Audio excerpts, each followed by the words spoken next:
Shalom. Selamat berjumpa kembali dalam acara Obsesi Hati, obrolan seputar suami istri yang sehat dan rohani. Bersama saya Leo Sumampo. Dan saya Fitri Sumampo Sitorus. Baik, malam ini topiknya sepertinya masih berhubungan dengan episode yang lalu. Yang lalu kita masih ingat gak kita bicara mengenai apa? Orang ketiga. Orang ketiga. Biasanya orang ketiga ini bukannya maksudnya diskriminatif ya. Biasanya orang ketiga ini pria menjadi tersangka ya. Makanya malam ini pembahasannya judulnya mengenai apa topiknya? Suami ideal. Suami ideal. Nah, jadi apakah saya termasuk suami yang ideal? Saya berdoa semoga saya menjadi bagian dalam suami yang ideal ya. Ya, mari kita mengikuti acara ini. Pastinya sangat baik banget. Saksikan terus pembahasannya akan dibawakan oleh narasumber kita, Pendeta dan Ibu Pendeta Kuntaraf mengenai suami ideal. Baik, sebelum memulai acara Obsesi Hati kita akan membaca ayat tema yang terdapat di dalam Efesus 5 ayat 28. Efesus 5 ayat 28, demikian firman Tuhan. Demikian juga suami harus mengasihi istrinya sama seperti tubuhnya sendiri. Siapa yang mengasihi istrinya, mengasihi dirinya sendiri. Mari kita sama-sama tunduk kepala dan berdoa. Bapa di surga, kami mengucap syukur atas segala berkat kasih karunia yang Kau berikan kepada kami. Pada saat ini, kami kembali untuk mengikuti acara Obsesi Hati. Berkati Tuhan acara ini dari awal hingga akhir, agar dapat berjalan dengan baik dan lancar. Berkati narasumber kami, Pendeta dan Ibu Pendeta Kuntaraf, agar dapat membawakan materi yang baik, dan juga para pemirsa mendapatkan manfaat yang berguna bagi kehidupannya. Berkati semua acara dapat berjalan dengan baik dan lancar, peralatan juga dapat berjalan dengan baik dan lancar, dan semua peserta pendukung kru Hope Channel dapat bekerja dengan baik. Terima kasih Tuhan atas segala berkat-Mu. Ampuni dosa kami, dalam nama Yesus kami berdoa. Amin. Amin. Baik, diingatkan kembali kepada para pemirsa setia Hope Channel yang ada di rumah, bila saudara punya pertanyaan, jangan lupa kirimkan pertanyaan saudara ke nomor call center dari Hope Channel Indonesia yang nomornya ada di layar kaca Anda. Atau saudara juga bisa kirimkan pertanyaan saudara ke akun media sosial daripada Hope Channel, yaitu melalui Facebook dan juga YouTube. Saudara tidak usah cantumkan nama saudara, tapi cukup cantumkan lokasi di mana saudara berada. Dan juga diingatkan bahwa ada juga bisa menyaksikan live streaming dari Hope Channel Indonesia yang menyiarkan secara langsung acara-acara, program-program di Hope Channel selama 24 jam. Melalui website daripada Hope Channel yaitu hopechannel.id. Dan juga saat ini sedang berlangsung KKR Net atau Kebaktian Kebangunan Rohani Net. Minggu ini dan juga minggu depan selama 2 minggu. Hasil kolaborasi dari Gereja Masih Advent Hari ke-7 Uni Indonesia Kawasan Barat bekerja sama dengan Hope Channel Indonesia yang acaranya dimulai kalau di hari kerja itu dari jam 6 sore sampai jam 8 malam, dan hari Sabat dari jam 8 pagi sampai tutup Sabat jam 6 sore. Kita akan langsung saja menyapa narasumber kita yang ada di North Carolina, Amerika Serikat. Shalom pendeta, Shalom pendeta dan Ibu Pendeta. Shalom. Ya, salam sehat.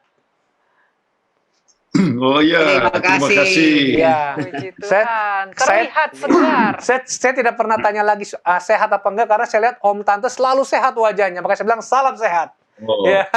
Puji Tuhan, Puji berkat Tuhan. tetap sehat dan kuat dan boleh tetap melayani. Amin. Yeah. Baik, saya pribadi udah nggak sabar dengan pembahasan ini, pendeta dan ibu pendeta, karena apakah saya termasuk suami yang ideal atau enggak ini? Saya mau belajar banyak ini. Jadi silakan pendeta dan ibu pendeta untuk bawakan pembahasannya. Oke. Baik, selamat malam pemirsa di Indonesia atau di mana saja berada. Selamat pagi bagi mereka yang ada di Amerika. Jadi, sebagaimana yang kita telah lihat di sini bahwa pembahasan kita judulnya adalah suami ideal. Wah, dengan sininya kita senang kalau jadi suami ideal, ya. Saya termasuk suami ideal. Masing-masing harus tanya kepada dirinya sendiri. Masing-masing harus melihat, dan kita coba lihat berdasarkan pelajaran ini boleh menguji akan diri sendiri, ya. Masing-masing kita harus introspeksi, mawas diri, ya, dengan harapan bahwa kita semua adalah menjadi suami Yang atau ideal. istri yang ideal, ya. Nah, untuk ini kita coba lihat apa yang Alkitab katakan dalam Kejadian 1 ayat 27. Ini sudah dibacakan oleh Fitri tadi. Bagaimana? Maka Allah menciptakan manusia itu menurut gambarnya. Menurut gambar Allah diciptakannya dia, laki-laki dan perempuan diciptakannya mereka. Kejadian 1 ayat 27. Oh, ini adalah prinsip Alkitab. Oh iya, jadi yang dimaksudkan ini ialah bahwa Tuhan menjadikan laki-laki dan perempuan itu sesuai dengan gambar Allah, atau dulu peta Allah, atau citra Allah. Jadi yang ideal itu kalau seorang itu mempunyai citra Allah, ya, yaitu dalam soal fisik, mental, dan rohani, yaitu merefleksikan akan tabiat daripada Tuhan. Inilah yang terbaik. Namun, itu yang ideal. Itu yang ideal. Ya. Nah, sekarang apa yang banyak orang pikirkan yang kira-kira ideal itu yang bagaimana? Yang bagaimana suami disebut sebagai suami yang baik? Ini menurut statistik dikatakan. Yang dikatakan 72% pria dan 71% wanita mengatakan bahwa suami yang baik harus memenuhi kebutuhan keluarga. Jadi itu yang mereka katakan adalah suami yang ideal, ya. Yang memenuhi, tapi hanya 72%. Mengapa? Ya 32% mengatakan bahwa istri harus menambah kebutuhan keluarga. Jadi mungkin tidak betul-betul semuanya terpenuhi, tetapi dengan suami istri yang boleh memenuhi akan kebutuhan, maka akhirnya semua kebutuhan terpenuhi. Nah, kemudian apa yang dikatakan lebih lanjut? Dikatakan 86% dari pria dan 90% dari wanita mengatakan bahwa suami yang baik adalah yang memperhatikan dan berbelas kasihan kepada keluarganya. Jadi kalau selalu memperhatikan, berbelas kasihan, melihat kebutuhan dan mempunyai perasaan, mengerti perasaan sang istri, nah itulah dikatakan adalah seorang yang baik, yang ideal. Rupanya ada banyak juga suami yang tidak merasakan perasaan istri, ya. Makanya kita bicarakan mengenai toxic relationship, kita bicarakan mengenai KDRT, KDRT dan sebagainya. Jadi sama sekali tidak memperhatikan, bukan saja tidak memperhatikan, malahan kejam kepada kejam, ya. Jadi kadang-kadang ada istri yang lari, ya. Wah, saya ingat ada teman yang baru saja satu malam istrinya lari, ya. Apa yang terjadi kita tidak tahu, ya. Mereka simpan rahasia. Tetapi begitu banyak peristiwa yang terjadi yang menunjukkan bahwa mungkin ada suami yang kurang perhatian. Yang tidak ideal. Oke, nah sekarang kita mau coba lihat prinsip Alkitab.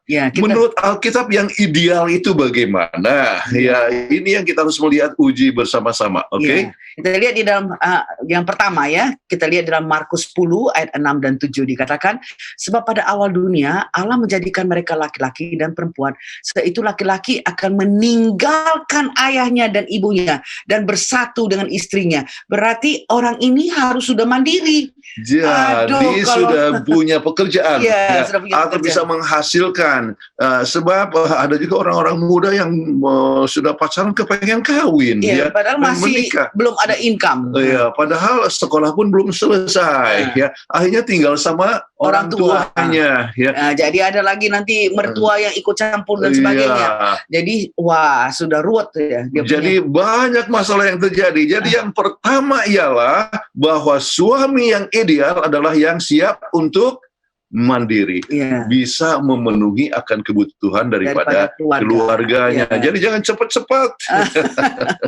Oke, nah sekarang yang kedua. Yang kedua ini adalah di dalam 1 Korintus 7 ayat 3. hendaklah suami memenuhi kewajibannya terhadap istrinya, demikian pula istri terhadap suaminya. Artinya Ya. seorang suami yang menyayangi akan istrinya dan memberikan kebahagiaan. Ini memenuhi kewajibannya, ya. Ini bisa banyak perkara, ya. Termasuk seksual. Termasuk seksualitas, ya. Kemudian juga mengenai masalah kebutuhan rumah tangga, menunjukkan kasih sayang, ya, memberikan pelayanan yang baik, ya. Jadi penuh kasih sayang, itulah yang ideal menurut Alkitab. Ya. Ya.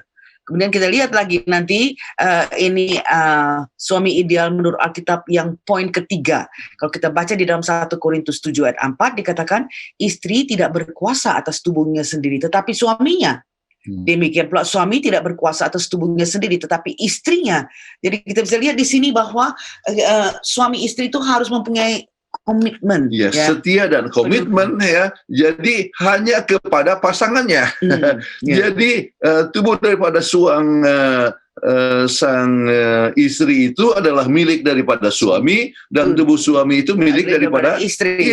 Ya. Saling Jangan, ini adalah satu perkara yang tidak bisa dibagikan untuk orang lain. Ya. Jangan ada orang ketiga. Ya. Jadi kembali komitmen yang penuh dan penuh dengan kesetiaan. Oke. Kemudian kita lihat lagi poin keempat, bagaimana dikatakan suami ideal menurut Alkitab. Kita baca di dalam Efesus 5 ayat 22 dan 23. Hai istri, tunduklah kepada suamimu seperti kepada Tuhan. Karena suami adalah kepala istri, sama seperti Kristus adalah kepala jemaat. Dialah yang menyelamatkan tubuh. Jadi mempunyai kepimpinan. Tapi ini orang sering salah gunakan, ya. Oh, diktator jadinya. Apa saya katakan itu harus ikut. Padahal di sini tunduklah suamimu seperti kepada Tuhan. Nah, kalau begitu seperti Kristus adalah kepala jemaat. Apa yang Kristus buat? Ya. Rela mati, rela berkorban untuk jemaat. Kalau gitu suami harus siap untuk mengorbankan segala sesuatu untuk kebahagiaan daripada istri anggota dan anak. Keluarga, yang kepada istri dan anak-anak dan sebagainya. Ini jangan salah dimengerti, ya. Jadi kalau menjadi kepala artinya yang maksud adalah mengarahkan, ya, tujuan, ya, perencanaan dan sebagainya, ya, tetapi dengan penuh kerendahan hati, termasuk kepala di dalam minta maaf. Iya, kepala dalam minta maaf, ya, itu semuanya, ya, termasuk imam daripada keluarga. Imam dalam keluarga. Jadi ini satu perkara yang sangat penting sekali dalam keluarga. Baik. Nah sekarang yang berikut adalah ayat yang tadi Fitri sudah bacakan, Efesus 5 ayat 28. Demikian juga suami harus mengasihi istrinya sama seperti tubuhnya sendiri. Siapa yang mengasihi istrinya mengasihi dirinya sendiri. Jadi kita kan masa kita mau pukul-pukul kita punya badan sendiri, kan nggak mungkin. Oh, kita kasih kita punya diri, pelihara. Demikian juga kepada pasangan kita, apakah kepada suami atau kepada istri. Jadi harus ada mempunyai kasihi kepada empati, simpati, empati, dan merasakan keadaan daripada sang istri dan sebagainya, mengasihi akan istrinya seperti mengasihi diri kita sendiri. Kita tidak akan pernah merusak tubuh kita sendiri. Jadi, ada juga suami yang pukul, ya. Bahaya kalau kita lihat kan pertanyaan-pertanyaan yang masuk itu, sampai bengkak-bengkak. Ada yang tempeleng dan sebagainya, itu apa namanya, KDRT. Jadi hindarkan itu sama sekali. Kalau Anda mau jadi suami yang ideal, mengasihi, dengan sepenuhnya. Oke. Nah sekarang kita masuk kepada yang ke-6. Ya, poin ke-6 daripada suami ideal menurut Alkitab, ya. Kita baca di dalam Amsal 31 ayat 10 dan 11. Istri yang cakap, siapakah yang akan mendapatkannya? Ia lebih berharga daripada permata. Hati suaminya percaya kepadanya. Suaminya tidak akan kekurangan keuntungan. Jadi kalau gitu di sini percaya, hati suaminya percaya kepadanya. Ya, ini satu perkara yang sangat penting sekali. Ada juga yang suami yang tidak percaya kepada istri. Iya, banyak. Atau istri yang tidak percaya kepada suami. Ini banyak. Dari pertanyaan masuk saja kita bisa lihat. Ada yang sudah kerja dengan hebat sekali, melayani, tapi tetap iri aja. Tetap dia ingat-ingat bagaimana itu pacaran dulu dengan ini. Jadi tidak percaya. Seolah-olah istrinya itu tidak 100% untuk dia. Jadi memikirkan hal-hal yang negatif, aduh mungkin sekarang sudah terjadi apa-apa antara istri saya dengan orang lain dan sebagainya, pulang lambat ya, kemudian sudah ada masalah. Jadi paranoid. itu ya paranoid. Ya. Kita harus mempercayai satu sama lain. Ya. Oke, mempercayai dan justru menunjukkan simpatik dan tetap mengasihi. Itulah ya seorang suami yang ideal. Nah, sekarang yang ketujuh. Yang poin ketujuh, suami ideal menurut Alkitab. Ya, kita baca lagi di dalam Amsal 31 ayat 28 dan 29. Anak-anaknya bangun dan menyebutnya berbahagia. Pula suaminya memuji dia. Banyak wanita telah berbuat baik, tapi kau melebihi mereka semua. Bukan main appreciation ya. Jadi memberikan apresiasi kepada sang istri. Ya. Ini satu perkara yang sangat penting. Kita sudah bahas tentang bahasa kasih ya. 5 bahasa kasih. 5 bahasa kasih. Salah satu adalah menggunakan kata-kata yang tepat ya, yang menunjukkan kasih sayang. Misalnya memuji, memberikan apresiasi ya. Istri yang sudah capek ya. Dengan masak di rumah, bersihkan rumah dan sebagainya, tetapi tiba-tiba datang di rumah, sang suami langsung marah-marah, kritik ya. Ini makanan kok sudah dingin, sudah dipanaskan lagi. Ini makanan kok terlalu asin. Aduh, kok tawar sekali. Kasihan sekali sang istri. Ya. Jadi seorang suami yang ideal adalah yang memberikan apresiasi kepada sang istri, yang menghargai. Oke, kemudian faktor yang ke-8. Ya, faktor ke-8 kita lihat dalam Hosea 2 ayat 19 dan 20. Aku akan menjadikan engkau istriku untuk selama-lamanya, dan aku akan menjadikan engkau istriku dalam keadilan dan kebenaran, dalam kasih setia dan kasih sayang. Aku akan menjadikan engkau istriku dalam kesetiaan, sehingga engkau akan mengenal Tuhan. Jadi benar-benar sifat ilahi. Biarpun ini Gomer ini sudah banyak kali kesalahannya. Sudah banyak kesalahannya. Ya. Tapi dia masih tidak setia, tapi tetap siap diampuni. Kenapa? Oleh sebab dia mempunyai sifat ilahi. Ya, yaitu tetap kasih sayang, kemudian tetap setia, luar biasa sekali. Itulah yang dibuat Tuhan kepada kita, dan itu yang para suami harus buat kepada sang istri, selalu siap untuk menjangkau sebagaimana Tuhan juga coba untuk menjangkau kepada kita semua. Baik, sekarang yang ke-9. Ke-9, suami ideal menurut Alkitab kita baca di dalam Galatia 5 ayat 22 dan 23. Tetapi buah roh ialah kasih, sukacita, damai sejahtera, kesabaran, kemurahan, kebaikan, kesetiaan, kelemah lembutan, penguasaan diri. Tidak ada hukum yang menentang hal-hal itu. Jadi betul-betul harus, waduh ini ideal sekali ya. Iya, artinya kasih sukacita ini adalah punya kerohanian yang sangat tinggi sekali. Ya. Artinya hubungan dengan Tuhan menghasilkan suatu buah roh. Ya. Satu hal yang menarik itu di sini dikatakan tidak disebut buah-buah roh, tapi buah roh. Kalau gitu buah itu hanya satu, ya memang dalam bahasa aslinya pun menunjukkan itu adalah tunggal, ya. Jadi buah roh itu satu, tetapi mempunyai banyak flavornya banyak. Kasih, sukacita, damai sejahtera, kesabaran, kemurahan, kebaikan, kesetiaan, kelemah lembutan, penguasaan diri. Itulah yang diharapkan oleh para istri tentang suami yang ideal, yang tetap ceria, tetap mempunyai kasih, damai sejahtera, dan penuh kesabaran dan sebagainya. Baik, yang ke-10 bagaimana? Ya, yang ke-10 kita lihat di dalam Amsal 12 ayat 22.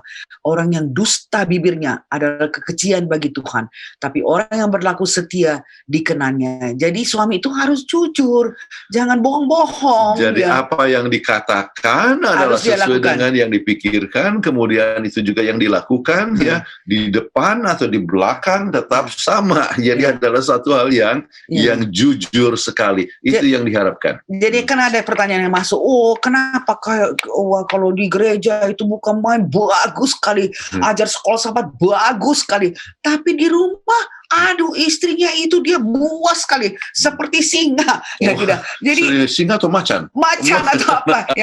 Jadi kita bisa lihat di sini bahwa kalau dia tidak melakukan apa yang dia preach, apa yang dia khotbahkan itu betul-betul nggak jujur ya. Tidak jujur. Jadi tetap menunjukkan sifat yang sama di depan ataupun di belakang. Ada kalau di depan dosennya dia baik-baik Baik sekali, sekali. di depan Oh. pendeta baik-baik, tetapi di belakang, Manis-manis di belakang, waduh. ya, kami kenal beberapa orang yang demikian. Sedih Kemudian sekali. pasangannya yang bicara sama kami, ya. Jadi itulah sebabnya kita harus dengan pertolongan Tuhan bertumbuh dalam rohani Ya. dan tetap jujur. Oke. Ya, ya. Nah, 11. Yang ke-11 ada Kolose 3 ayat 13. Sabarlah kamu seorang terhadap yang lain, dan ampunilah seorang yang akan lain apabila seorang menaruh dendam terhadap yang lain, sama seperti Tuhan telah mengampuni kamu. Kamu perbuatlah juga demikian. Jadi harus mengampuni berapa kali? Wah, 70 kali 7 7. berarti unlimited forgiveness ya. Ya, dalam rumah tangga ada saja kesalahan-kesalahan Iya. yang terjadi, ya. Tapi- Tidak selamanya hidup itu adalah mulus semua. Istri yang menjadi istri idaman itu bisa membuat kesalahan juga. Iya. Tetapi apa harus menjadi sikapnya? Sikap suami harus rela untuk Harus rela mengampuni. mengampuni, sebab kasih itu menutupi Tutupi segala sesuatu. Itulah satu hal yang sangat penting, siap untuk mengampuni. Mengampuni, Baik, kemudian nomor 12. Nomor 12 ya, kita lihat dalam Amsal 3 ayat 33. Kutuk Tuhan ada di dalam rumah orang fasik, tetapi tetap tempat kediaman orang benar diberkatinya. Jadi kalau gitu harus punya kebenaran, kebenaran, ya. Kediaman orang yang benar diberkati Tuhan. Tuhan. Untuk supaya tetap diberkati, maka kita harus mempunyai kebenaran. Yang Kebenaran benar menurut dan- firman Tuhan. Iya, standar Ya. kebenaran adalah firman Tuhan.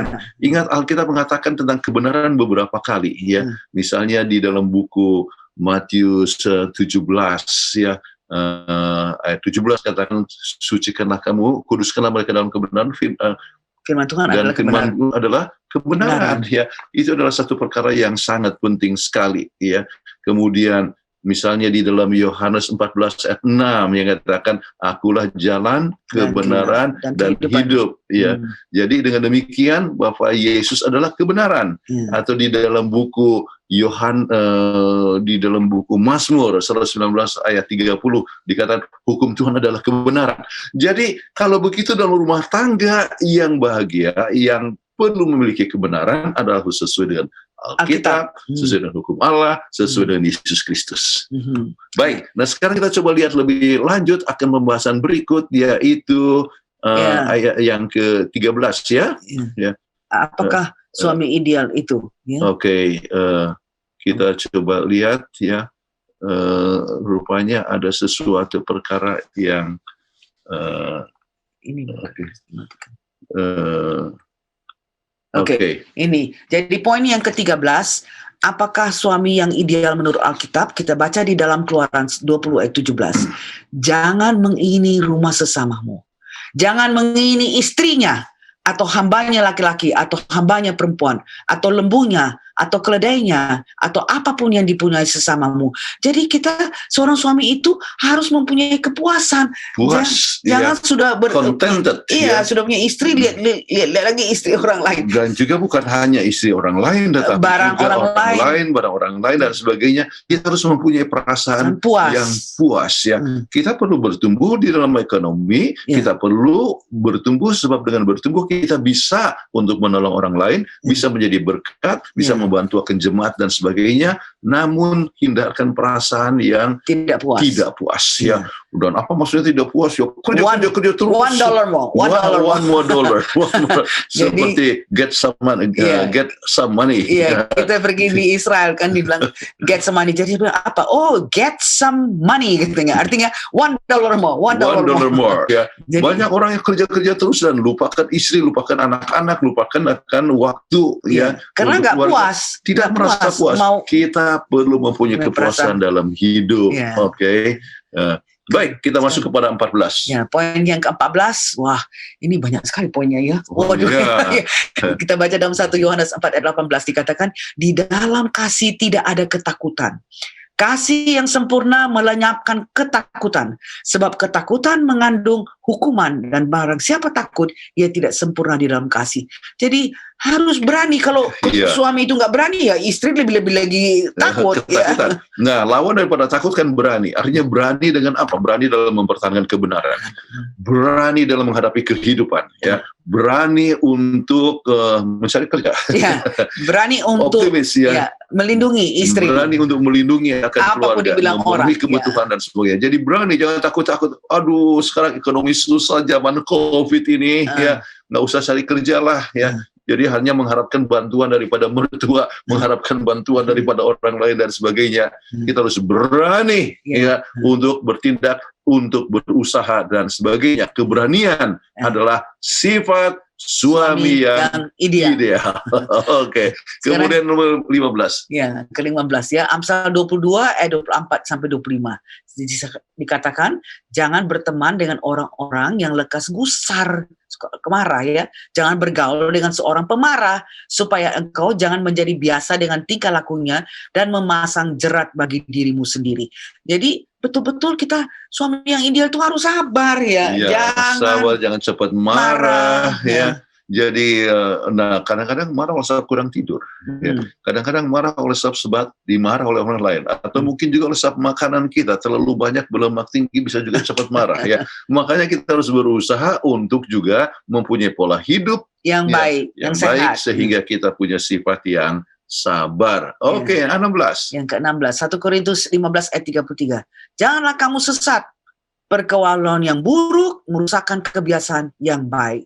Jadi ini betul-betul harus mempunyai pengaruh yang baik ya suaminya. Jadi suami, tunjukkanlah bahwa suami adalah suami yang ideal, yang memberikan pengaruh yang positif kepada istri dan kepada anak-anak. Ya. Jadi kalau sang suami suka ngebohong, istri juga akan apa? Bohong. Anak-anak juga akan bohong. Anak-anak juga bohong. Ya. Suami suka pukul, ya. Jadi anak-anak juga belajar. Oh begitu rupanya caranya untuk menyelesaikan solution dengan memukul. Jadi dia kalau anaknya itu married, dia akan juga memukul. So dia biasa lihat orang tua memukul satu orang. Jadi penting sekali suami sebagai kepala rumah tangga mempunyai pengaruh yang baik. Ya. Ada juga suami yang suka sekolah terus. Oh ya, nggak pernah berhenti sekolah sampai istrinya kata ini ngumpulkan titel aja, degree aja. Iya, kumpulkan tapi tidak mau kerja. Iya, istri yang kerja terus-terusan, ya. Dan kami kenal itu. Ya.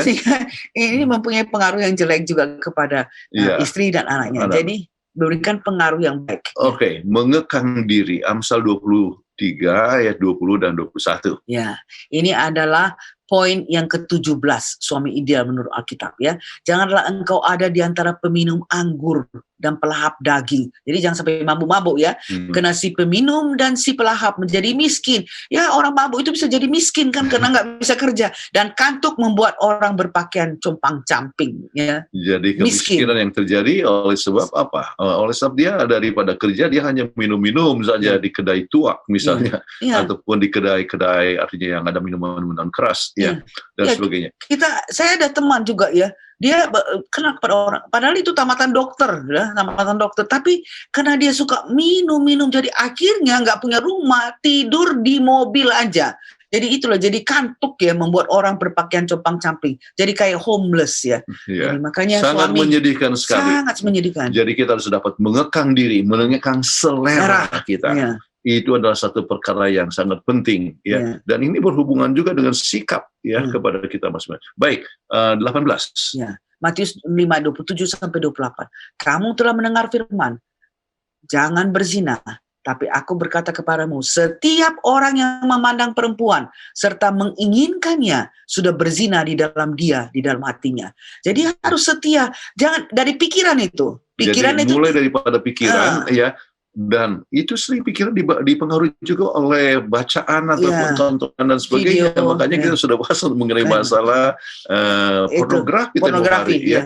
Jadi sangat penting sekali untuk menyadari bahwa kita harus menghindarkan perkara tersebut yang membawa kepada pikiran yang kita kotor. Untuk yang kotor yang tidak boleh kita untuk laksanakan. Baik, jadi pikiran harus bersih dan suci. 19.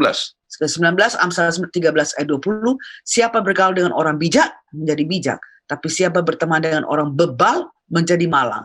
Jadi perlunya suatu kebijaksanaan ya. Dan kebijaksanaan atau seorang yang berhikmah adalah kalau mempunyai kehidupan yang sesuai dengan Alkitab. Ini sangat penting sekali dalam cara bertindak, berpikir dan sebagainya sesuai dengan peraturan ataupun dengan firman Tuhan. Baik, kita lihat 20. Ya, Kolose 3 ayat 19. Hai suami-suami, kasihilah istrimu dan janganlah berlaku kasar terhadap dia. Waduh, ya. Saya enggak pernah pukul ya. Oh, enggak pernah.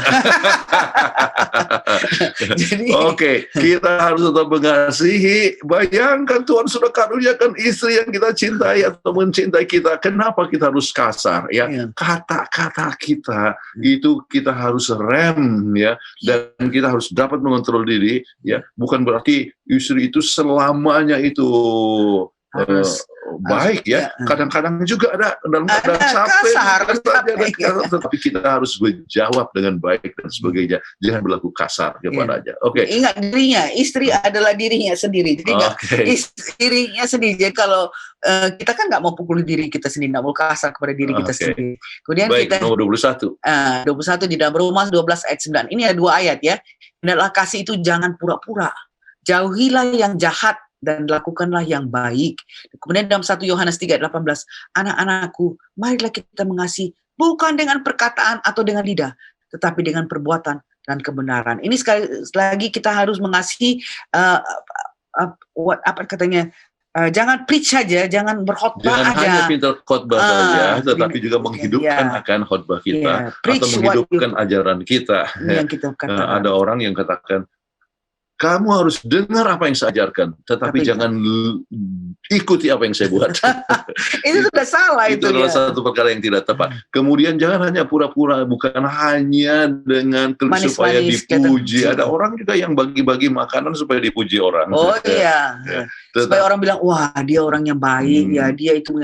Padahal dia maksud motivasinya supaya saya kelihatan adalah orang yang pemurah. Saya kelihatan adalah orang yang mempunyai kasih yang sejati, yang mau mengingat orang-orang yang miskin. Padahal dia punya motif lain. Jadi ingat itu ya itu adalah pusat daripada dosa kan, dalam bahasa Inggris S-I-N, ya. Itu adalah itu saya, itu pusat itu adalah satu dosa. Atau pride, sombong, I-nya itu di tengah ya. P-R-I-D-E ya. Jadi atau Lucifer ya, I-nya itu di tengah ya. Sifat itu adalah sifat daripada setan. Jadi kita harus menunjukkan bahwa kita adalah siap untuk melayani, bukan untuk kepentingan diri sendiri. Tapi melayani seperti Kristus melayani. Ya. Nah sekarang kita coba lihat juga ini kasih sejati. Kalau kita lihat dalam 1 Korintus 13:4-7 itu bagaimana? Wah, ini hebat sekali nih. Kasih itu sabar, ya. Kasih itu murah hati, ia tidak cemburu, ia tidak memegahkan diri dan tidak sombong. Ia tidak melakukan yang tidak sopan dan tidak mencari keuntungan diri sendiri. Ia tidak pemarah dan tidak menyimpan kesalahan orang lain.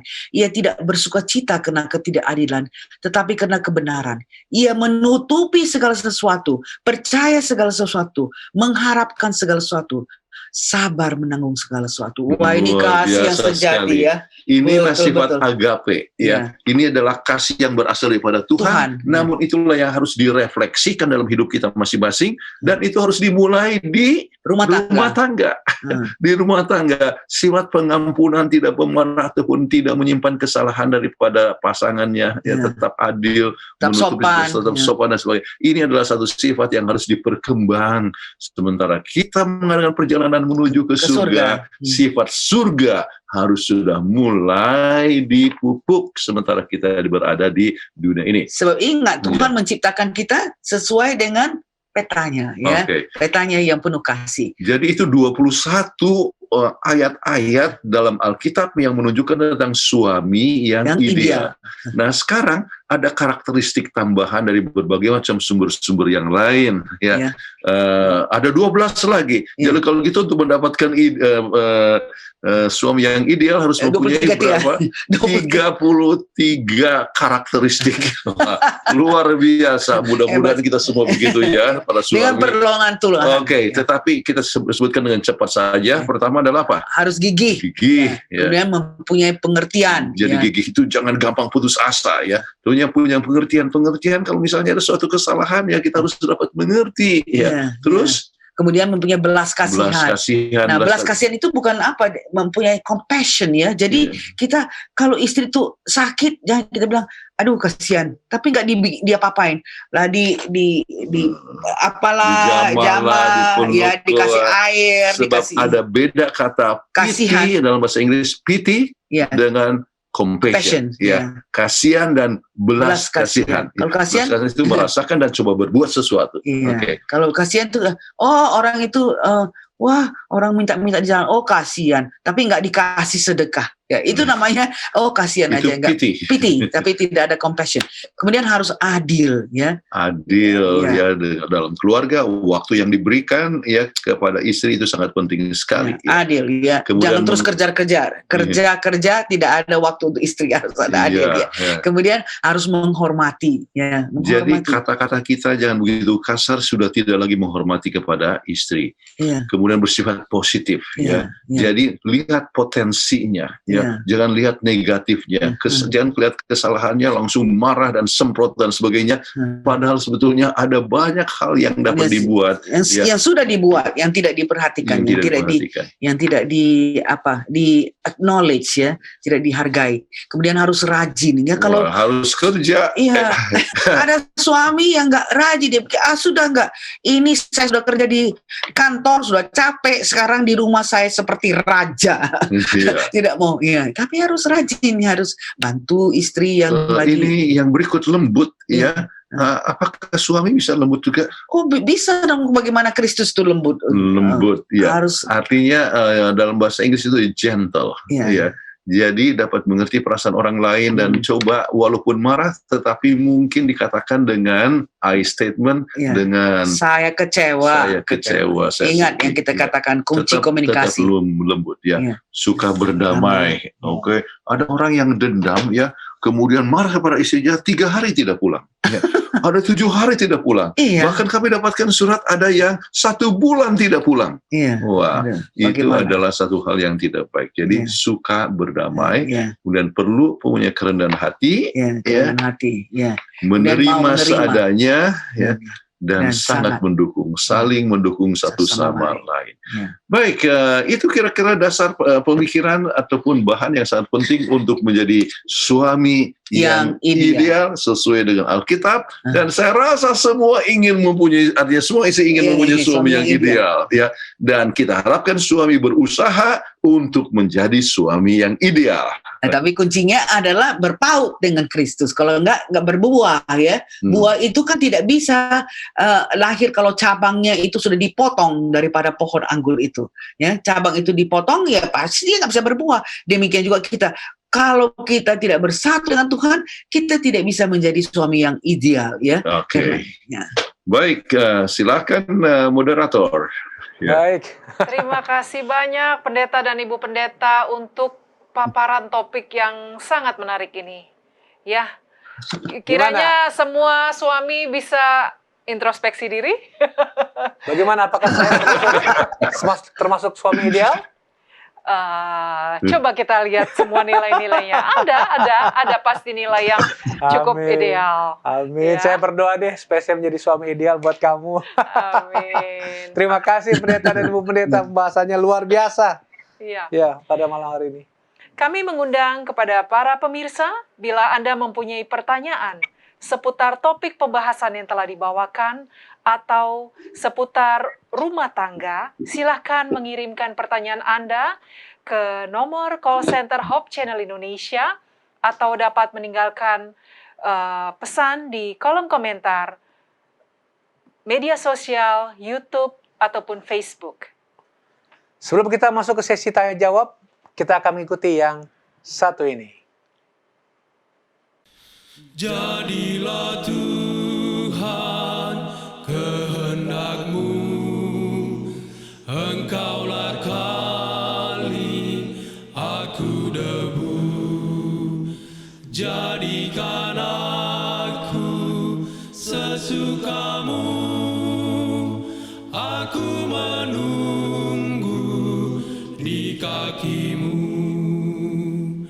Jadilah Tuhan kehendak-Mu, ujilah sekali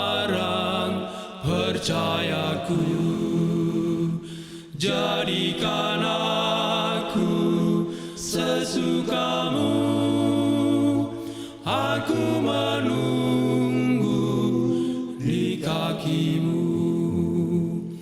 Jadilah Tuhan kehendak-Mu, berikanlah aku iman teguh, penuhi aku dengan Roh-Mu, hiduplah Engkau dalam aku, hiduplah Engkau dalam aku.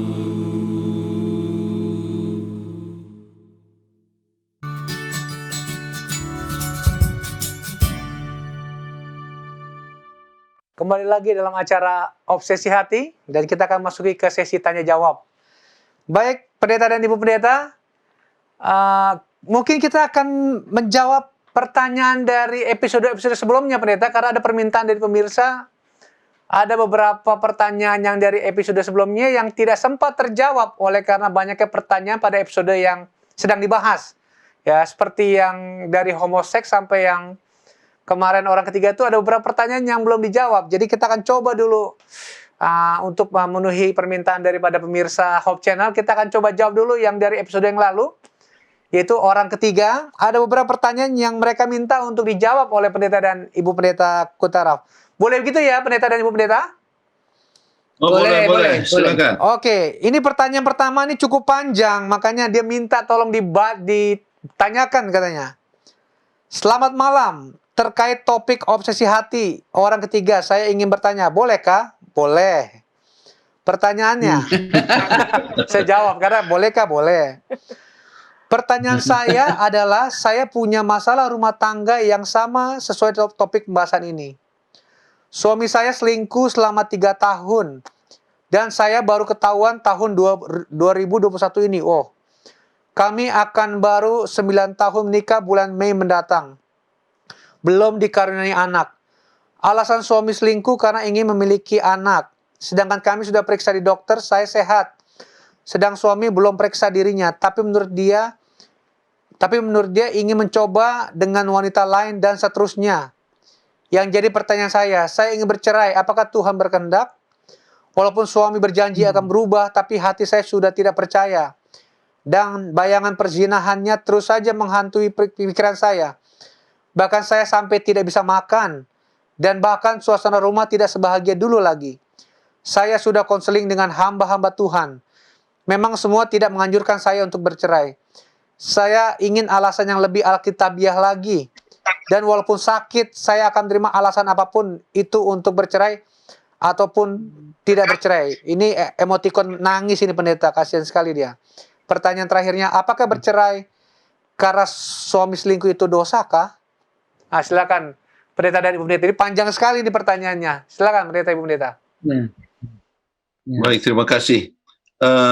Kami menaruh simpati dengan apa yang terjadi. Ya, kami rasakan bahwa ini bukanlah sesuatu hal yang gampang untuk ditangani. Ya, saya lihat mulai daripada pertanyaannya, kalau seandainya bercerai karena suami selingkuh itu dosakah? Jawabnya adalah tidak dosa. Ya. Oleh sebab itu sesuai dengan Alkitab tidak boleh perceraian kecuali adanya suatu perselingkuhan. Ya, jadi tidak disebut berdosa. Ya, itu satu poin. Kedua, namun demikian, ya, kami tidak menganjurkan suatu perceraian. Ya. Tetapi harus siap untuk saling memaafkan. Ya. Kalau ditanyakan ayat tentang masalah ini, ya kita bisa lihat seperti yang sudah dibacakan tadi dari buku 1 Korintus pasal yang ke-13, ya ayat 4-7, ya. Di salah satu di situ adalah cinta itu, ya kasih itu menutupi segala sesuatu. Artinya itu mengampuni segala sesuatu. Kita juga berikan pengalaman daripada Hosea, ya.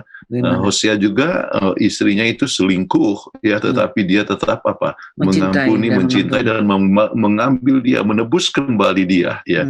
Ya. Jadi itu gambaran pengampunan itu adalah merupakan suatu sifat daripada ilahi, ya. Betul, sangat susah, ya. Namun kalau kita mempunyai sifat ilahi, siap untuk mengampuni dan boleh menerima kembali akan sang suami tersebut, ya. Dan kalau seandainya tidak punya anak, sudah 9 tahun menikah, ya, bisa adopsi. Tapi ini saya lihat di sini bahwa hanya istrinya yang pergi berobat. Periksa. Jadi harusnya nggak bisa. Kita kalau di dalam infertility clinic ya, jadi klinik yang mandul itu tidak bisa kita periksa hanya satu. Kita harus periksa dua-dua. Sebab ini belum tentu, dan dia herannya dia mempunyai alasan yang sangat-sangat lihai sekali ya. Saya mau coba ini dengan wanita lain. Kasihan wanita lain yang ini yang dicoba ini. Bodoh banget ini wanita ini juga mau dicobai oleh dia supaya ada punya anak. Dia kalau mau dia betul-betul dia harus pergi bersama-sama dengan istrinya supaya bisa mengetahui apa ada kesalahan dalam suaminya apa enggak. Baru sebab kita, bisa saja dia berobat ya. Iya, bisa berobat dan iya, bisa punya anak dengan ambil dia punya sperma dan masukkan di dalam itu inseminasi dan sebagainya. Jadi banyak hal-hal, artinya misalnya gunakan bayi tabung ya. Jadi itu adalah bukan alasan, tetapi itu adalah hanya pembenaran diri. Justified dia punya apa? Justified. Jadi untuk itu ya ajaklah, oke, kalau mau ingin punya anak, ayo sama-sama berobat, ya. Sama-sama periksa. Kemudian periksa, kemudian kita coba lihat langkah yang kita harus buat.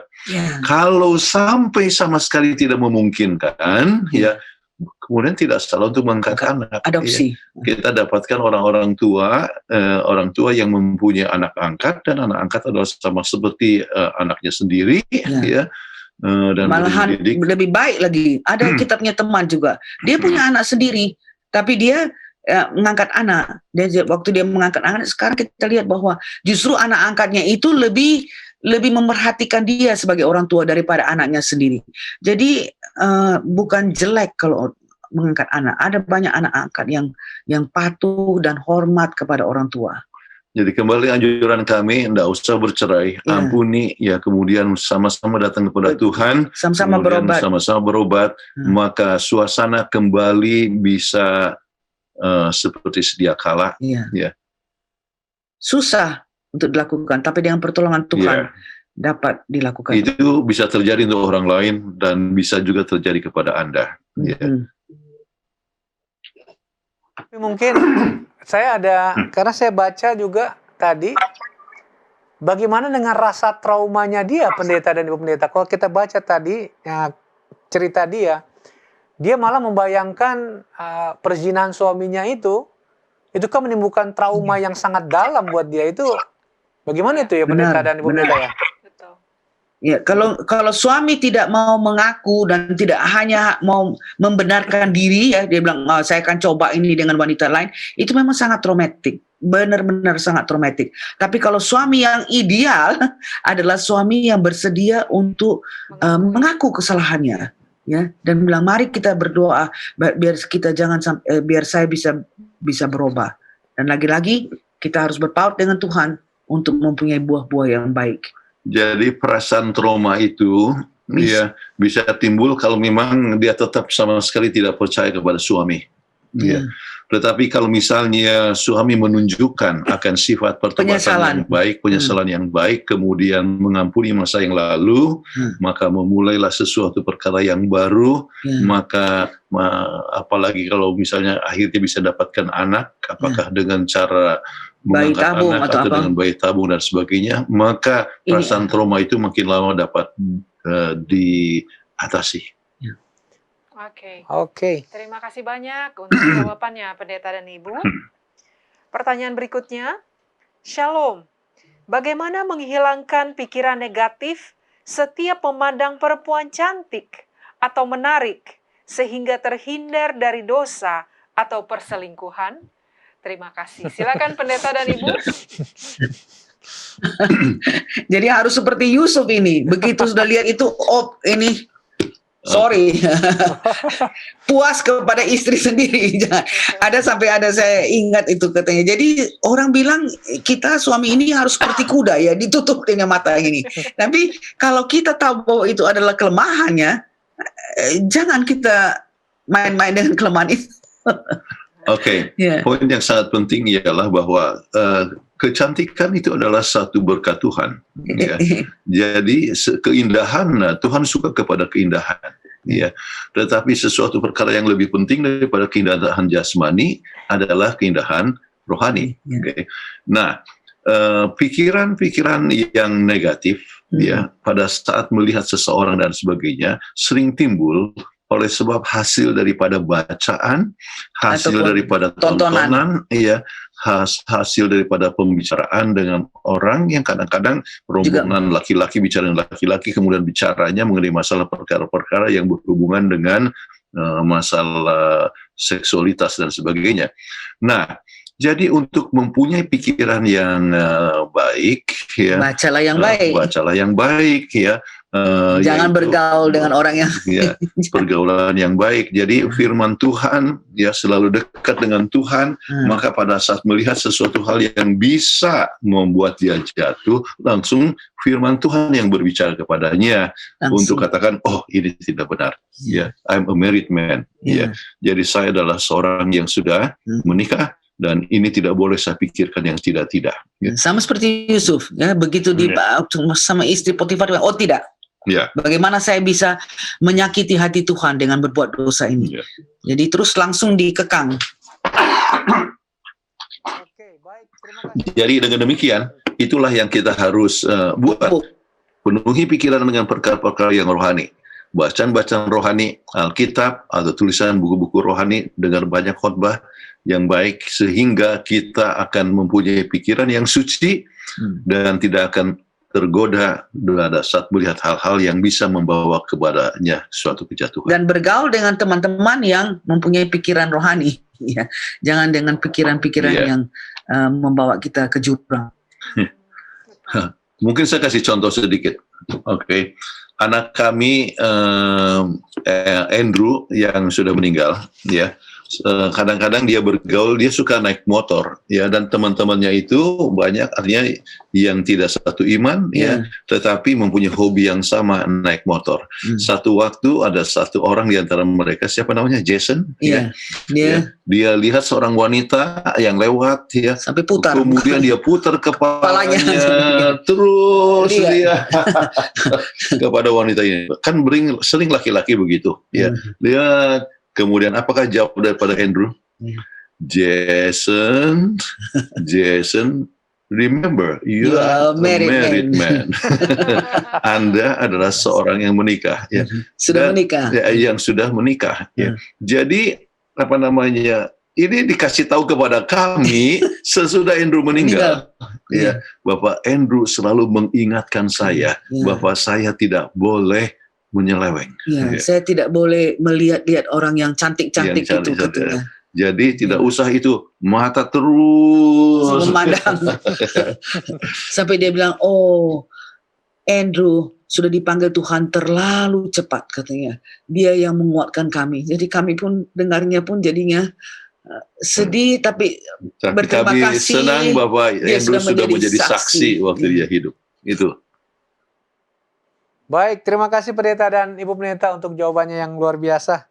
Ya, baik. Pertanyaan berikut, apakah memang seorang istri yang selalu harus menjaga sikap, menjaga bentuk tubuh dan sebagainya untuk mempertahankan hubungan yang harmonis dengan suami? Kenapa selalu istri yang disalahkan karena kurang merawat tubuh, bosan dan lain-lain? Padahal suami juga banyak berubah, hanya sebagai istri selalu menerima suami apa adanya. Oh, istri ini selalu jadi tertuduh lah istilahnya ya, udah mulai gemuk lah apa. Silakan Pendeta, Ibu Pendeta. Ya. Kita masing-masing mengetahui bahwa kecantikan adalah sesuatu perkara yang Tuhan karuniakan. Ya. Jadi Tuhan memberikan Hawa, ya, kepada Adam. Ya, saya percaya bahwa Hawa itu adalah seorang yang sangat cantik. ya, Sempurna. ya sempurna ya dalam segala sesuatu, ya kecantikan tubuhnya ya dan juga tabiatnya dan sebagainya pada awalnya, tetapi justru itu juga yang membuat akhirnya sang suami tergoda, jatuh oleh pengaruh istri. Nah, jadi membuat seorang itu untuk tetap menarik itu adalah satu perkara yang tidak salah, bahkan adalah satu perkara yang baik, bukan? Ya, sesuatu perkara yang baik. Itulah sebabnya tetap memelihara tubuh secara sehat, ya. Kemudian tetap misalnya ramping, jangan terlampau gemuk, ya. Itu adalah satu perkara yang baik. Bukan saja baik, tetapi itu untuk memang lebih kesehatan. sehat, ya. Lebih sehat, ya. Jadi kami setiap hari timbang badan. Iya, tiap pagi timbang badan supaya kalau sudah sedikit naik ya, kita berusaha supaya body mass index BMI kita di bawah 25.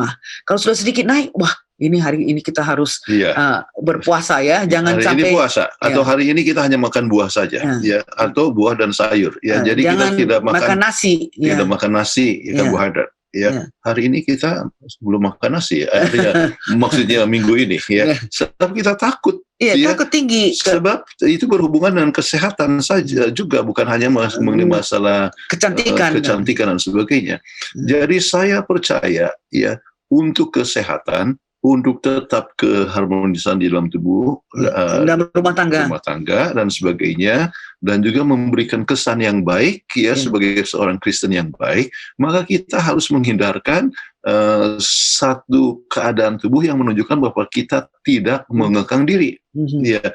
Sebab ya, misalnya seorang, saya ambil contoh lah, pendeta, pendeta yang terlalu gemuk, ya, badannya buncit dan sebagainya, tidak memberikan citra yang baik. Ya, tidak memberikan citra yang baik bahwa dia adalah seorang pendeta, sebab kegemukan kan tergantung kepada makanan, selera, ya. Jadi kita harus siap sedia, ya.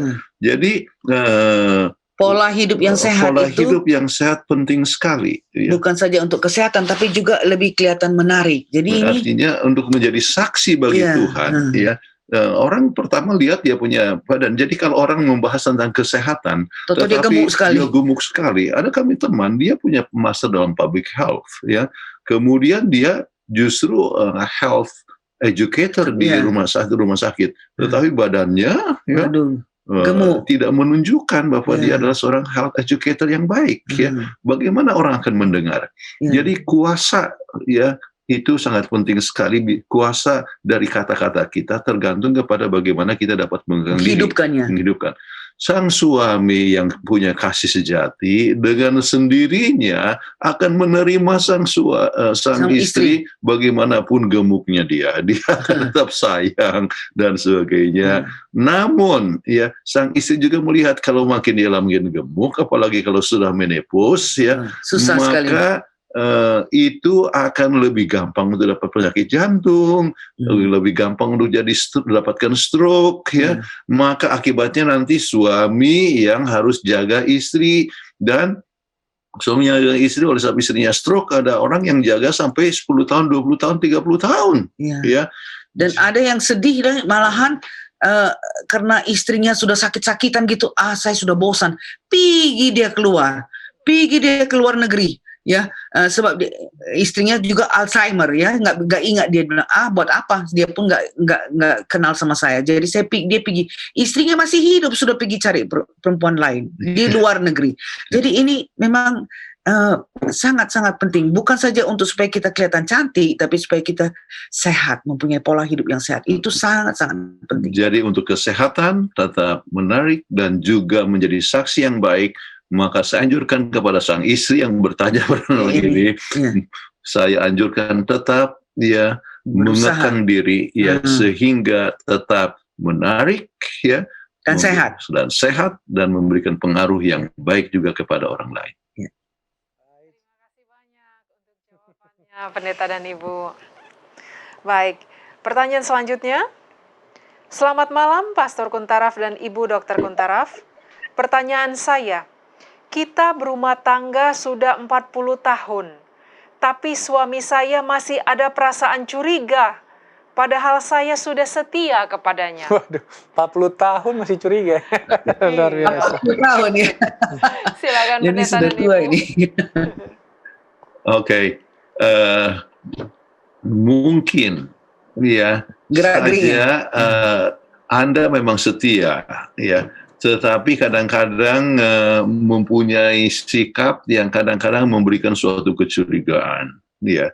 Misalnya ada tamu datang, ya, kemudian Anda ya langsung memberikan pelayanan yang sangat baik sekali dan kelihatan ramah, ya. Jadi sang suami jadi curiga, ini ada apa-apa. Ya. Kemudian kalau misalnya sibuk kadang-kadang, betul sudah 40 tahun, ya. Kita sudah berapa tahun? Sudah 43 tahun. 43 tahun. Tetapi kita selalu sibuk dengan kita punya HP. HP, ya. Dan itu HP itu ya HP daripada seorang laki-laki, ya. Dan kadang-kadang waktu sang suami mau tanya, dia tutup. Dia sembunyikan. Ada apa-apa Ada ini? apa-apa, ya. Mungkin dia sudah curhat sama orang lain, ya. Itu menimbulkan juga satu kecurigaan.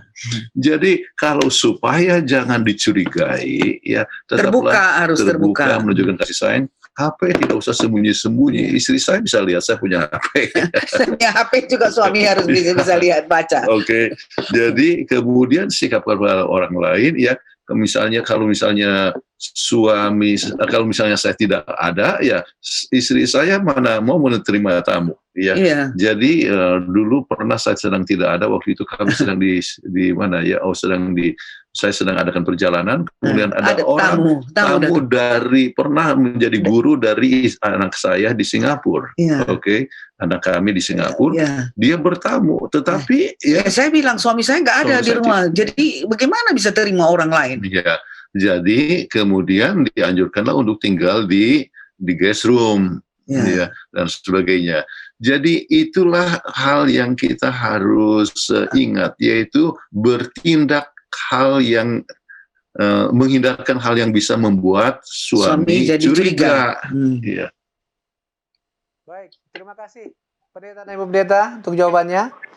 Pertanyaan berikut, apakah yang harus saya perbuat untuk mempertahankan rumah tangga saya yang kini di ujung tanduk mungkin maksudnya ya.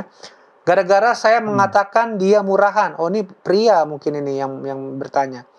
Itu semua karena saya dalam keadaan mabuk, Pak Pendeta. Artinya saya tidak sadar. Tolong penjelasannya. Wah, silakan Pendeta dan Ibu Pendeta. Harus bersedia untuk mengaku kesalahannya. Jadi waktu itu sedang mabuk. Iya. Iya. Jadi kalau begitu ya katakanlah terus terang bahwa maafkan saya tempoh hari mabuk, ya. Ya. Jadi sekarang Anda supaya jangan sampai dianggap murahan lagi, ya hindarkanlah mabuk. Tunjukkanlah bahwa Anda bergaul secara sehat. Ya. Kita bukannya harus suami istri harus mengisolasi diri, tidak boleh bergaul sama orang lain. Kita harus tetap bergaul, tetapi menunjukkan suatu sikap yang baik, ya, sikap yang tidak akan memberikan kecurigaan kepada pasangan kita, ya. Dan juga kepada sang suami atau kepada istri, hindarkanlah kata-kata yang seperti itu. Kamu murahan, ya. Itu adalah satu kata-kata yang tidak bagus, ya. Tetapi katakanlah saya kecewa loh, ya. Kok dibilang murahan? Saya kecewa sebab saya disebut murahan, atau saya kecewa oleh sebab sikap ini, ya. Kemudian coba atasi bersama-sama. Kalau kita mau mempertahankan rumah tangga kita dengan sebaiknya, ya, tidak ada jalan yang lain. Tunjukkan kasih sayang, ya. Menerima satu sama lain. Tunjukkan kasih sayang. Maka kasih sayang membuat atau menghasilkan kasih sayang. Ya. Jadi rumah tangga di ujung tanduk, ya, itu tidak perlu harus jatuh, ya, tetapi sama-sama memegang itu telur supaya jangan sampai jatuh. Ya. Tapi suami harus bersedia untuk selalu mengaku, itu yang paling penting. Kadang-kadang dia hanya rasionalisasi, itu yang membuat sehingga wanita itu jadi, istri itu menjadi merasa kecewa, ya. Episode yang lalu Pendeta, cuman saya lihat waktu berjalan cukup cepat. Kita akan coba masuk dulu ke pertanyaan episode sekarang yang akan dibacakan oleh Fitri. Silakan. Oke, pertanyaan berikutnya. Suami saya tidak bekerja karena 2 tahun lalu dia kena PHK. Namun dia baik sekali. Apa suami saya bisa dibilang suami yang ideal? Oh, karena dia nggak bekerja ya. Oke, silakan pendeta, Ibu Pendeta. Silakan pendeta dan ibu. Iya. Jadi kalau dilihat tadi dari tanda suami yang ideal ada 33. Jadi kalau dia memenuhi 30 itu bagus. Ya. Sudah grade A itu. Sudah grade A, oke, 90%, oke. Jadi dia baik, suka menolong di rumah. Tetapi oleh sebab memang dia tidak kerja oleh sebab PHK. Kemudian mungkin dia mencari kerja lagi tapi belum mendapatkan pekerjaan. Tetapi tidak apa-apa kalau Anda yang bekerja, maka pekerjaan rumahlah yang dia kerjakan ya.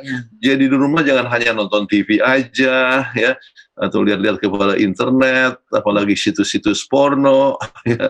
Tetapi dia di rumah melakukan pekerjaan seperti yang biasa istri lakukan kalau istri yang bekerja. Kami pernah ceritakan bahwa kita ada teman yang suami yang masak yang suami yang masak, yang suami yang sehingga waktu kami diundang makan ya, istrinya memang bekerja, istrinya profesor ya. Jadi dia undang kami makan di rumah ya, istrinya ngomong sama kami, suaminya lah yang masak, yang taruh makan di meja makanan, dan akhirnya bilang, well the food is ready. Maka ini makanan sudah tersedia, jadi dia panggil makan gitu. Jadi tidak jadi masalah kalau mereka menerima role mereka seperti begitu. Di mana istri bekerja, suami tidak bekerja, jadi suami di rumah melakukan pekerjaan daripada. Jadi itu poin yang kedua ya. Poin yang pertama saya katakan bahwa kalau sudah 90% itu mempunyai kualitas yang baik, jangan harap artinya kebetulan ini satu kelemahan saja ya, sebab karena dia di PHK. Kan? Jadi, ya. Kemudian faktor yang kedua adalah dia melakukan faktor artinya pekerjaan reverse ya, mengambil peran daripada istri. Itu faktor kedua. Faktor yang ketiga ialah kalau memang cari pekerjaan tidak dapat, ya tidak semua pekerjaan harus berada di luar rumah. Ya, sekarang ini zaman internet, zaman online. Ya, orang bisa juga kerja di rumah. Ya, kalau saya banyak orang yang menawarkan kepada saya untuk kerja, tetapi artinya mendapatkan tambahan income. Ya. Dan saya percaya banyak sekali customer atau kita bisa jual sesuatu kalau kami mau. Tetapi kami pikir kami mau gunakan pensiun, semuanya pensiun. Kami tidak mau menambah income lagi. Cukuplah itu. Cukuplah. Berkat Tuhan sudah cukup. Jadi kami gunakan waktu hanya untuk pelayanan. Pelayanan dengan beberapa bidang ini, soal rumah tangga, ada juga hal-hal yang lain yang kami lakukan. Hampir tiap hari kami mempunyai kesibukan. Nah, jadi kalau ini suami adalah masih muda dan masih prime time usia itu ya, maka cara yang baik adalah cari pekerjaan yang dilaksanakan di rumah, maka penambahan income dapat tercapai. Ya, jadi kalau itu bisa terjadi semua, maka kepada ibu yang bertanya ini, suami Anda adalah suami yang baik, suami yang ideal. Yang ideal. Oke, terima kasih. Oh, jadi kalau memenuhi 90% dari 33 tadi masih grade A. Wah, saya mungkin B. Saya B+ pasti masih masuk lah, B+ ya. Bisa, ya, benar. Masih bisa. Oke, pertanyaan. Tetapi yang kebaikan terbaik adalah setia ya, dan tidak cari yang lain. Nah, itu ya.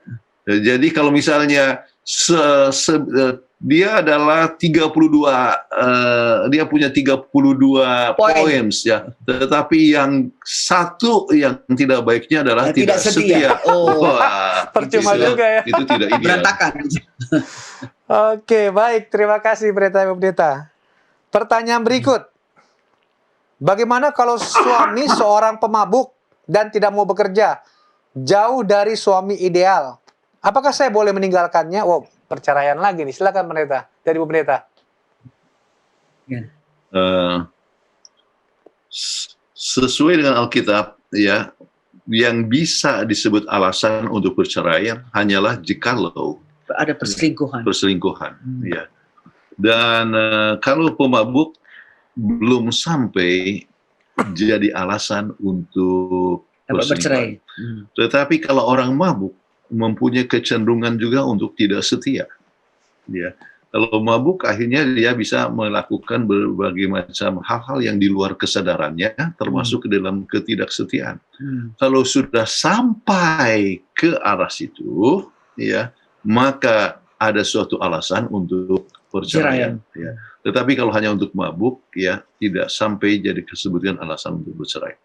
Namun, saudara-saudara sekalian, kita harus tanya, ya, pikirkan, ya, apa yang menyebabkan sampai dia mabuk. Kalau orang mabuk biasanya ada sesuatu perkara yang tidak puas, Ada pain, ada pain. sakit Iya. di dalam itu yang dia harus obati dengan pakai obat-obatan. Ya, jadi itu yang kita harus. Nah, apakah tidak ada support? Apakah tidak ada pengertian? Dan ini itu jadi larinya ke drugs. Iya, dia kadang-kadang punya nilai diri yang rendah, oke. Jadi tidak mau kerja, ya, maka dia coba gunakan waktunya itu, ya, sebagai gantinya kerja, dia mabuk. Jadi ada alasan untuk tidak kerja dan sebagainya. Jadi kalau gitu, yang harus pertama diobati adalah di samping dia punya sifat suka untuk mabuk, tetapi buat dia punya diri untuk dapat lebih bernilai, ya. Jadi mintalah dia untuk melakukan pekerjaan-pekerjaan yang dia bisa lakukan. Misalnya di rumah, ya, oh ya ada yang harus diperbaiki, ya, yang harus diperbaiki, ya. Kemudian rumah mungkin harus bisa dicat, ya, sudah lama untuk. Jadi menunjukkan bahwa ada sesuatu yang bisa dicapai. Kemudian kalau sudah di situ dikatakan, kalau sudah dia lakukan itu, kemudian berikan pujian kepada apresiasi. Oh, terima kasih, ya. Sudah bagus rumah kita, ya, sudah cantik, sudah sudah bersih rumah kita, ya. Nah, bagaimana sekarang kalau kandang ayamnya juga dicat? Atau bagaimana untuk menambah income, ya, bagaimana kalau misalnya di rumah tetapi artinya pelihara ayam, oke. Kita cari modal, oke. Untuk pelihara ayam lah, pelihara kambing lah, ya, asal jangan pelihara babi, ya. Jadi kita lihat bahwa rupanya sang suami bisa menghasilkan sesuatu, dan kalau dia sudah menghasilkan itu nilainya lebih tinggi lagi, ya. Dan kalau dia sibuk di dalam kegiatan-kegiatan ini, tidak ada waktu untuk minum-minum, mabuk lagi. Jadi kami lihat bahwa harus dicari solusi dengan jalan yang lain, ya, bukan dengan langsung pikir cerai saja dan sebagainya. Ya. Baik, betul sekali tuh jawabannya, betul. Ya. Wah, terima kasih. Terima kasih Pendeta dan Ibu. Pertanyaan berikutnya, suami saya adalah seorang penyayang. Dia sangat sayang kepada saya sebagai istri dan anak-anak. Bisa dikatakan suami ideal. Tetapi dia mempunyai hubungan yang cukup buruk dengan orang tua, termasuk orang tua dan mertuanya. Bagaimana menyikapi sifat suami seperti ini? Silakan Pendeta dan Ibu.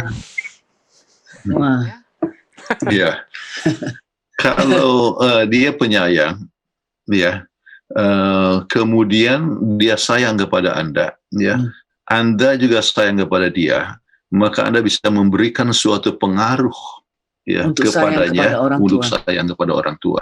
Ya. Kemudian salah satu poin yang bisa diajarkan ialah kira-kira begini, ya sayang, ya, atau sweetheart, atau honey, ataupun panggilannya, ya, darling. Ya, begini sayang, ya. Kira-kira kesan anak-anak kita bagaimana, ya, sama oma dan opa? Ya. Yang sudah membesarkan kita. Yang sudah membesarkan, ya. Mungkin suami bertindak demikian oleh sebab ada hal yang pengalaman pahit yang pernah terjadi, ya. Misalnya kepada mertua dia tidak mempunyai hubungan yang baik oleh sebab dulu pernah ditolak. Sampai dia punya pernikahan, kalau bahasa Batak disebut mengalua, ya. Artinya kawin lari, elope. Ya, jadi ada perasaan sakit itu. Tetapi kan sekarang istri sudah sayang, ya, dan sebagainya, lupakanlah, ya, memaafkan, ya. Jadi ajarkan kepada suami untuk memaafkan kesalahan daripada orang tua ataupun mertua. Kemudian katakan kepadanya, kira-kira sikap anak-anak kita kepada opung bagaimana atau kepada opa oma ya, atau bagaimana sikap mereka, pandangan anak-anak kepada orang tua sendiri. Rupanya orang tua itu ya tidak mempunyai sikap yang baik kepada orang tuanya. Kalau gitu dia tidak hormat kepada orang tua. Sudah Ya. melanggar hukum Itu Tuhan sudah melanggar hukum yang kelima. Ya. Hormati orang tua. Sudah melanggar hukum yang kelima di dalam Alkitab. Ya. Jadi untuk menjadi teladan yang baik dan juga untuk memelihara kerukunan di dalam rumah tangga. Sebab sikap yang tidak baik kepada mertua atau orang tua itu memengaruhi kebahagiaan. Ada ganjalan-ganjalan yang tertentu. Ya. Dan juga memberikan teladan yang jelek kepada orang tua. Saya ada pernah mendengarkan bagaimana orang tua itu terhadap dia punya mertua ya. Dia bilang, oh sudah tua, makan pun nggak bagus. Saya kasih piring kayu aja, ya, biar makan nanti. Duduk di situ, di ujung situ. Jangan duduk di meja kita. Ya. Terus datang anaknya bilang, oh kalau gitu nanti kalau papa mama sudah tua juga, saya pun akan suruh mama papa makan di ujung ya, pakai piring.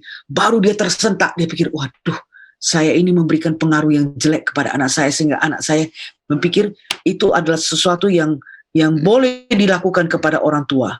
Jadi ingat, kalau kita tidak menyayangi orang tua, apalagi orang tua yang sudah raise kita, yang sudah menjaga kita. Bayangkan, dari bayi ya, itu nangis-nangis terus. Kalau sudah basah diganti popok dan sebagainya. Tahu-tahu sekarang sudah tua, tidak dihormati, tidak dijaga, tidak sayangi. Wah, itu memberikan satu. Because pelajaran yang jelek kepada anak-anak. Ingatlah bahwa anak-anak learn by modeling. Kalau kita model yang jelek, maka anak-anak juga akan ikut begitu.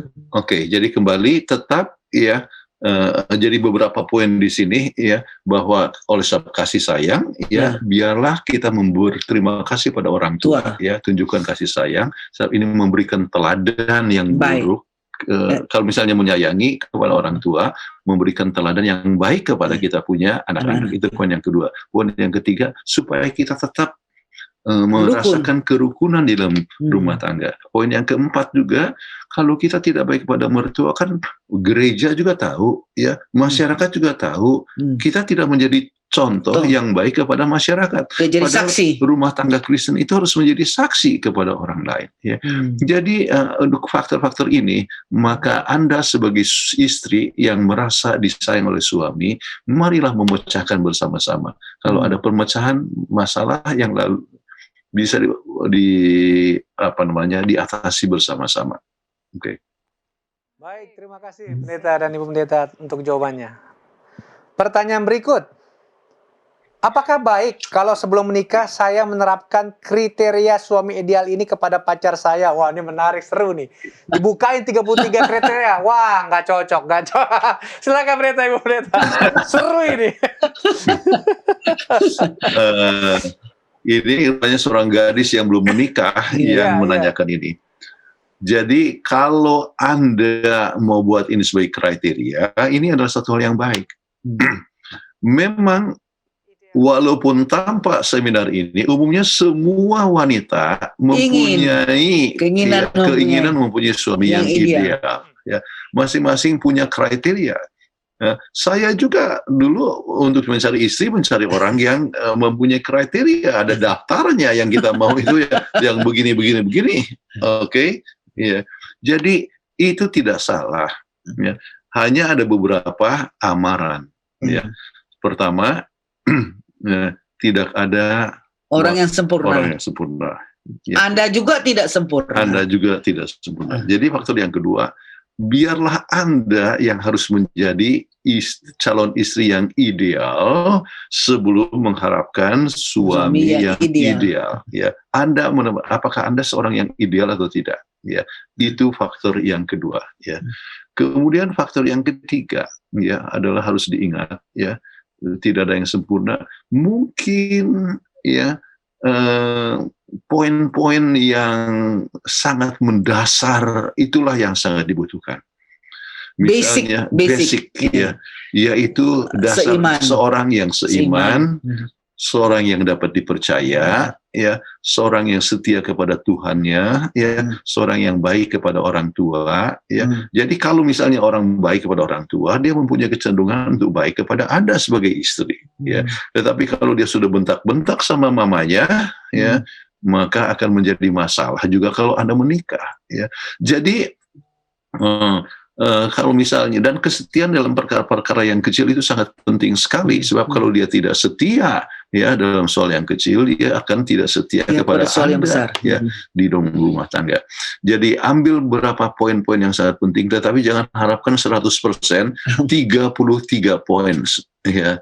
Jadi tetapi yang sangat mendasar itulah yang boleh menjadi satu kriteria yang dapat menjadi ukuran bagi Anda dalam mencari seorang suami, atau dalam menerima tawaran daripada seorang laki-laki untuk menjadi calon istri Anda, ya. Calon suami Anda.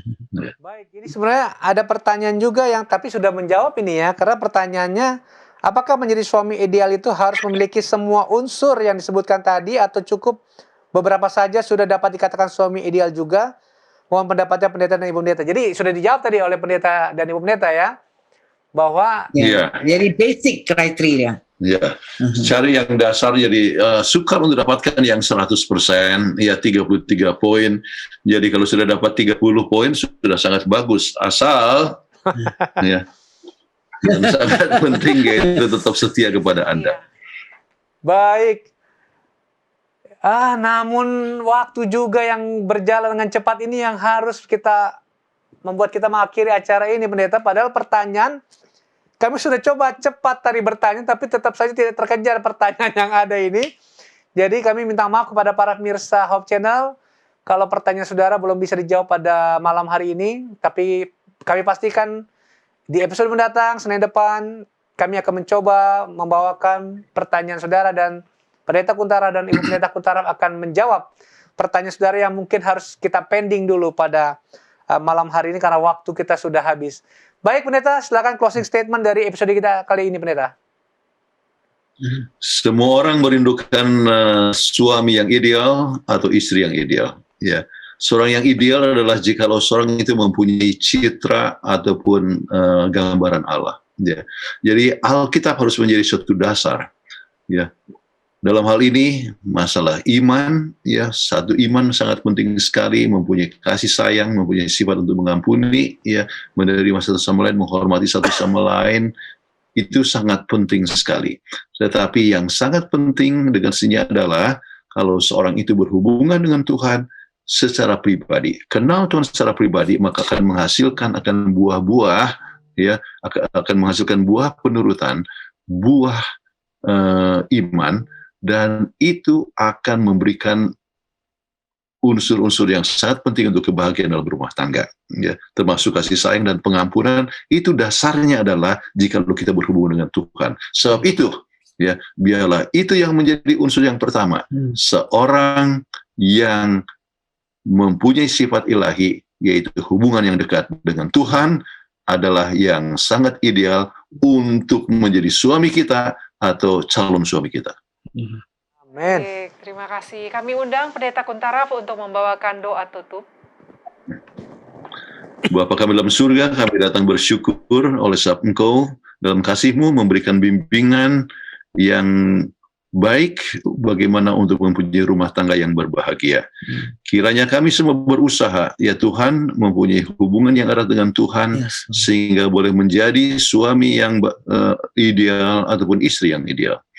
Dengan demikian rumah tangga daripada para pemirsa boleh menjadi rumah tangga yang bahagia, saling mendukung satu sama lain, menjadi teladan untuk anak-anak, menjadi teladan di sekitar rumah tangga, di jemaat ataupun masyarakat di mana kami berada. Nama Tuhan akan dapat dimuliakan. Tuhan berkati akan Fitri dan Leo dan semua kru semua. Biarlah kami dapat berusaha dengan sebaik-baiknya untuk melayani untuk kemuliaan bagi nama Tuhan. Kami semua tetap sehat, kuat, dan penuh sukacita di dalam pekerjaan pelayanan. Kami mohonkan doa ini dalam nama Yesus Juru Selamat kami. Amin. Amin. Baik, terima kasih banyak Pendeta dan Ibu Pendeta Terima kasih banyak. untuk pembahasannya. Sampai berjumpa Puji Senin Tuhan depan lagi. kembali. Sampai jumpa Iya. episode akan datang. Iya. Sampai jumpa minggu lagi. depan. Minggu depan. Salam sehat selalu. Terima kasih. Ya. Ya.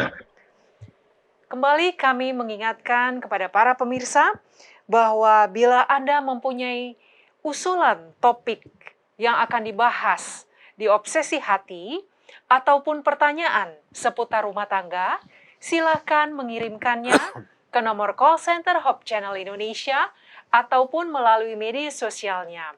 Anda dapat menuliskan di sana pertanyaan atau usulan topik untuk Obsesi Hati dan tim Hope Channel akan memberikannya kepada tim Obsesi Hati untuk dibawakan. Bila para pemirsa di rumah ingin menyaksikan episode Obsesi Hati sebelumnya, silakan masuk ke YouTube channelnya dengan mengetik Obsesi Hati dan di sana Anda dapat memilih episode apa yang Anda akan saksikan. Anda bisa juga menyaksikan live streaming Hope Channel Indonesia melalui websitenya hopechannel.id dan dapat juga melalui aplikasi yang saudara bisa unduh dari Play Store atau App Store untuk menikmati acara-acara dari Hope Channel Indonesia selama 24 jam. Dan selama 2 minggu ini, kita akan mengikuti acara kebaktian kebangunan rohani yang dibawakan oleh Gereja Masih Advent Hari ke-7, Uni Indonesia Kawasan Barat, bekerja sama dengan Hope Channel Indonesia, yang setiap hari kerja, mulai dari pukul 18 hingga 20 waktu Indonesia Barat, dan pada hari Sabat, mulai pukul 8 pagi hingga 12 siang. Demikian acara kita pada episode kali ini. Kami mengucapkan banyak terima kasih kepada pemirsa setia Hope Channel yang telah menyaksikan acara ini dari awal hingga akhir. Terlebih khusus juga kami mengucapkan terima kasih kepada narasumber kita, Pendeta Kuntarah dan Ibu Kathleen Kuntarah yang telah membawa pembahasan yang luar biasa setiap Senin malam. Juga kami berterima kasih kepada sahabat-sahabat kami, kru Hope Channel Indonesia yang bekerja sangat keras sehingga acara ini dapat berlangsung dengan baik dari awal hingga akhirnya. Akhir kata, saya Leo Sumampo. Dan saya Fitri Sumampo Sitorus. Tuhan memberkati kita.